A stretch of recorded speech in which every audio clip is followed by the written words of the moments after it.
Hi guys, मैं कनक भारती। आप सभी का हमारे चैनल एडुनेस्ट में वेलकम है। गाइस देखिए, आज के इस वीडियो में आप लोग के साथ बीएड या एमएड में ये क्वेश्चन पूछा जाता है कि एक शिक्षक की वृत्तिगत विकास की आवश्यकता एवं अवसरों के बारे में लिखें। यहाँ बारे होगा, बीच नहीं होगा, बारे में लिखें। Right about the need and opportunity for professional growth of a teacher. तो ये क्वेश्चन जो है आपको बीएड एमएड दोनों में पूछा जाता है, तो उसके लिए बहुत ही इम्पोर्टेंट है। देखते हैं इसमें क्या। पहले आप इंट्रोडक्शन से शुरू कर सकते हैं। तो क्वेश्चन का जो एक लिखने का तरीका है वो इंट्रोडक्शन से ही शुरू किया जाता है। इसमें भारत सरकार ने सभी स्तरों के शिक्षा की जांच के लिए सन 1964 ईस्वी में एक आयोग की नियुक्ति डॉक्टर DS कोठारी के चेयरमैनशिप में की। यह शिक्षा के इतिहास में शिक्षा आयोग के नाम से प्रसिद्ध है। कोठारी कमीशन को शिक्षा आयोग भी बोला जाता है। शिक्षा आयोग ने अनुभव किया कि शिक्षण व्यवसाय की ओर मेरिटोरियस व्यक्तियों को आकर्षित करने के लिए शिक्षकों के आर्थिक, सामाजिक और व्यावसायिक स्थिति को उन्नत बनाना परम आवश्यक है, जिससे वे इंटरेस्ट, पैशंस और क्यूरियोसिटी से अपने रिस्पॉन्सिबिलिटीज़ एवं ड्यूटीज़ को पूर्ण कर सके।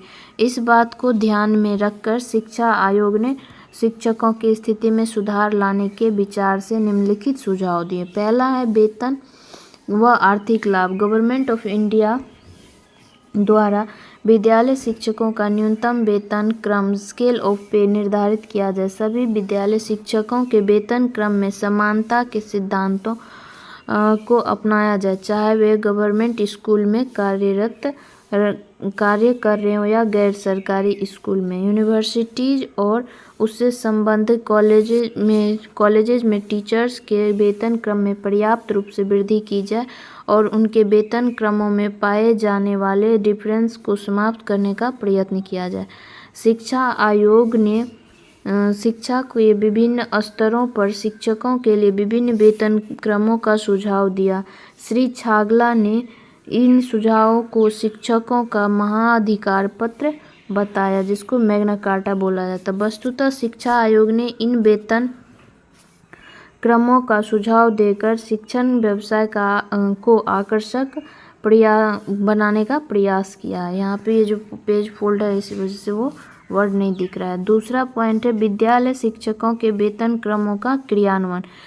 इन वेतन क्रमों को तत्काल लागू करने के लिए सेंट्रल गवर्नमेंट द्वारा स्टेट गवर्नमेंट को उदार आर्थिक सहायता दी जाए। निम्नतम और उच्चतर प्राथमिक विद्यालयों के प्रधानाध्यापक प्रशिक्षित ग्रेजुएट हों। जिन टीचर्स ने BA, BSc, MA, MSc first और सेकेंड क्लास में पास किए हो या एमएड की उपाधि प्राप्त की हो, उनको अग्रिम वेतन वृद्धि दी जाए। सभी शिक्षकों की वेतन दरें 5 वर्ष बाद दोहराई जाए। सरकारी कर्मचारियों के बराबर शिक्षकों को भी महंगाई भत्ता दिया जाए। पदोन्नति की संभावनाएं। तीसरा पॉइंट है पदोन्नति की संभावनाएं। प्राइमरी स्कूल्स के योग्य एवं प्रशिक्षित अध्यापकों को प्रधानाध्यापक या विद्यालय निरीक्षक के लिए सेलेक्ट किया जाए। माध्यमिक विद्यालयों के उन ट्रेंड ग्रेजुएट टीचर्स को जिन्होंने एग्जाम्पलरी मतलब असाधारण कार्य किया हो, PG योग्यता रखने वाले टीचर्स के वेतन क्रम दिए जाए। माध्यमिक विद्यालयों के उन टीचर्स को जो आवश्यक रुचि एवं क्षमता का प्रदर्शन करें, विश्वविद्यालयों और कॉलेजों का शिक्षक नियुक्त किया जाए। UGC माध्यमिक स्कूलों के प्रतिभाशाली शिक्षकों को अनुसंधान कार्य करने के लिए अनुदान प्रदान करे। जो शिक्षक असाधारण कार्य कर रहे हैं उनको अग्रिम वेतन वृद्धि दी जाए।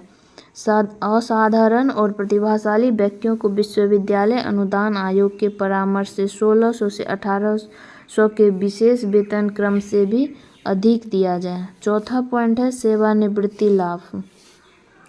समस्त स्तरों को शिक्षकों को सेवानिवृत्ति रिटायरमेंट बेनिफिट्स के समान लाभ प्रदान किए जाए।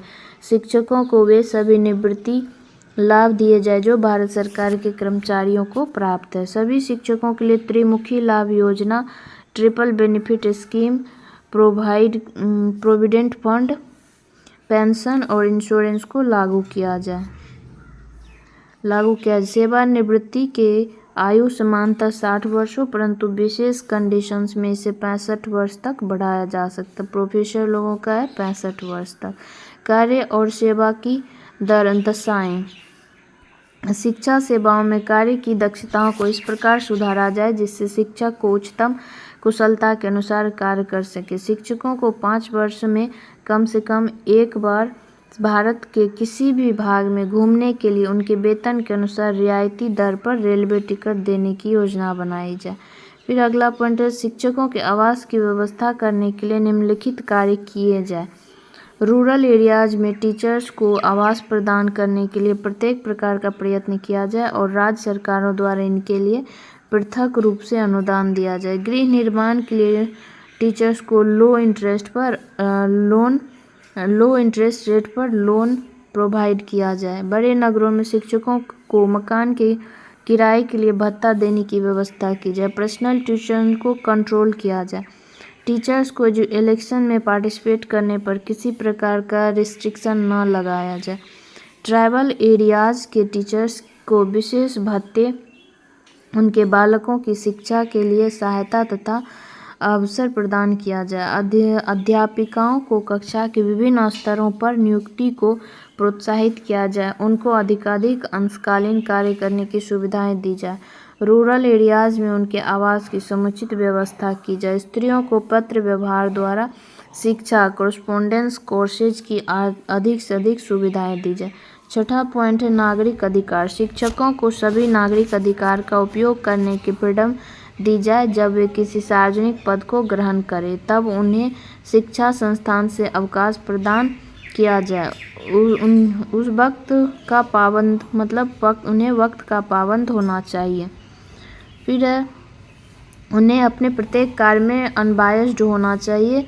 वे सम्मान प्राप्त करने के योग्य हों। उन्हें दयालु तथा सहानुभूतिपूर्ण होना चाहिए। उन्हें प्रत्येक स्थिति में ऑनेस्ट होना चाहिए। उन्हें बाल अध्ययन, अपने विषय एवं शिक्षण शास्त्र आदि का उत्साही छात्र होना चाहिए। उनको स्वयं को जानना चाहिए। फिर अगला पॉइंट जो है शिक्षकों के व्यवसाय की स्थिति में सुधार लाने के लिए माध्यमिक शिक्षा आयोग का सुझाव। माध्यमिक शिक्षा आयोग ने शिक्षक वर्ग की स्थिति को उन्नत बनाने के लिए महत्वपूर्ण सुझाव प्रदान किए हैं, जिसमें पहला है नियुक्ति एवं विशेषताएं।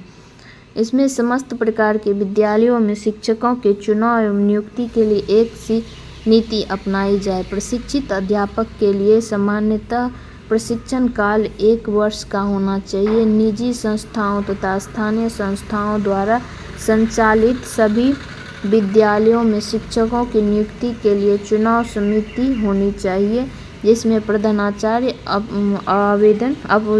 अपदेन सदस्य के रूप में अवश्य रहें। दूसरा है वेतन क्रम। शिक्षकों के वेतन क्रम को संशोधित करने के लिए विशेष समितियों की नियुक्ति की जाए। ऐसा वेतन स्तर निर्धारित करे जो रहन सहन के स्तर को पूरा कर सके। बराबर योग्यता वाले तथा समान काम करने वाले शिक्षकों के वेतन एक से हों, चाहे वे किसी भी प्रकार के शैक्षिक संस्थान में कार्य कर रहे हों। सामाजिक स्थिति एवं सेवा दशाएं। तीसरा पॉइंट है शिक्षक की सोशल कंडीशन को सुधारने तथा व्यवसाय को सम्मान प्रदान करने के लिए समाज के प्रतिष्ठित लोगों तथा उच्च राजकर्मियों द्वारा उन्हें मान्यता एवं सम्मान दिया जाए। उन्हें अध्ययन करने के लिए अवसर प्रदान किया जाए तथा उन्हें अध्ययन अवकाश प्रदान किया जाए। जहाँ तक पॉसिबल हो सभी विद्यालयों में छुट्टी के संबंध में एक से नियम बने। फिर अन्य सुविधाएं में है स्कूल्स में टीचर्स के बालकों को निःशुल्क शिक्षा प्रदान की जाए। यदि शिक्षक स्वस्थ तथा कार्य करने के योग्य हैं तो शिक्षा निदेशक की अनुमति से 60 वर्ष तक की अवस्था तक कार्य करने की आज्ञा दी जानी चाहिए। शिक्षक प्रशिक्षण। नेक्स्ट पॉइंट है प्रशिक्षण विद्यालय केवल 2 प्रकार के होने चाहिए। प्रथम, उनके लिए जो उच्चतर माध्यमिक शिक्षा प्राप्त हैं उनका प्रशिक्षण काल 2 वर्ष का होना चाहिए। द्वितीय, उनके लिए जो स्नातक हैं इनका प्रशिक्षण काल इस समय 1 वर्ष रहे परंतु कुछ समय के बाद 2 वर्ष कर दिया जाना चाहिए। फिर ट्रेनिंग कॉलेज में शिक्षण शास्त्र के विभिन्न पदों में अनुसंधान किया जाना चाहिए। इस कार्य के लिए उन्हें अपने अधीन प्रदर्शनात्मक विद्यालय रखना चाहिए। राष्ट्रीय शिक्षा नीति तथा शिक्षक 1986 में राष्ट्रीय शिक्षा नीति में टीचर्स की भर्ती करने की प्रणाली में परिवर्तन लाने पर बल दिया गया। उनका चयन उनकी योग्यता के आधार पर व्यक्ति निरपेक्ष रूप में से तथा उनके कार्य की अपेक्षाओं के अनुरूप है। जो शिक्षकों का वेतन तथा सेवा शर्तें उनके सामाजिक और व्यावसायिक दायित्व के अनुरूप हों और ऐसी हों जिनसे प्रतिभाशाली व्यक्ति शिक्षण व्यवसाय की ओर आकृष्ट हो सके। राष्ट्रीय शिक्षा नीति में शिक्षक के महत्व को स्वीकारा गया है। इस संबंध में इस नीति में कहा गया है, किसी समाज में शिक्षकों के स्तर को उसकी सांस्कृतिक सामाजिक स्थिति का पता लगता है। उससे उसकी कहा जाता है कि कोई भी राष्ट्र अपने शिक्षकों के स्तरों से ऊपर नहीं उठ सकता। अतः राष्ट्र के विकास एवं उसके समृद्धि में शिक्षक की महत्वपूर्ण भूमिका को मान्यता प्रदान की।